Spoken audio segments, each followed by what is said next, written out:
Ngayong araw, pag-usapan natin ang tungkol sa minivan dahil hanggang ngayon marami pa rin sa inyo ang nagtatanong kung magkano nga ba ang minivan, saan makakabili at ano-ano nga ba ang mga pros and cons. Unang-una, nakilala ang minivan ngayon dito sa atin dahil mura lang siya compared sa mga brand new cars. Pangalawa, pwede siyang gamitin pang negosyo at the same time pang pamilya dahil malaki ang space niya sa loob compared sa sedan at crossover cars. Para doon pala sa mga nagsasabi na basura ang minivan kaya siya mura, siguraduhin niyo muna na may pambili kayo, charing. Kaya lang siya affordable dito sa atin dahil ang minivan ay surplus car or used car sa Japan na inayos, pinaganda at pinakondisyon na dito sa atin. Ngayon, para doon sa mga nagtatanong kung saan makakabili at saan pwede magpa-build or meron bang nabibili na gas and go or yung tinatawag nilang ready-made, marami actually kayong pwedeng pagpilian na minivan builders around the Philippines. Pero dapat, siguraduhin nyo na legit ang mapipili ninyong builder at nasa malapit lang sa inyo.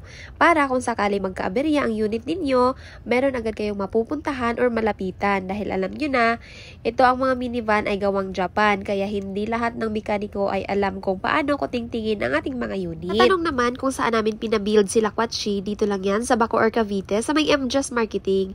Isa kasi talaga sa kinonsider namin is yung after sales na mapagbilhan namin kasi syempre ito ay important na sasakyan at binuo ng isang builder. So may mga hindi talaga may iwasang issues na kailangang harapin sa after sales. Kaya doon sa mga nagpaplano na bumili ng minivan or magpa-build ng minivan, i-consider nyo palagi yung mga nasa malapit lang sa inyo at yung may mga magagandang record. Meron din palang mga nagbebenta ng gas and go units. Yun nga lang, as is na siya. Wala ka nang pwedeng baguhin at idagdag. Pero usually, pare-pareho lang ang presyo nila sa mga customized minivans. Isa pang difference is pag gas and go ang kukunin mo, makukuha mo kaagad ang unit mo.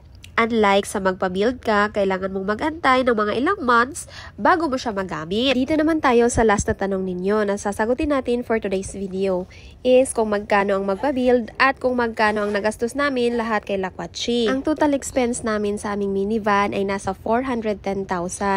Pero basic price niya ay 315,000 lang dahil nga marami kaming pinakabit at pinadagdag kaya siya umabot ng 410,000. O siya, hanggang dito na lang ulit tayo. Hanggang sa susunod na kabanata ng ating buhay-buhay, please follow us on TikTok and YouTube, Canaris Family. Thank you for watching. I love you all.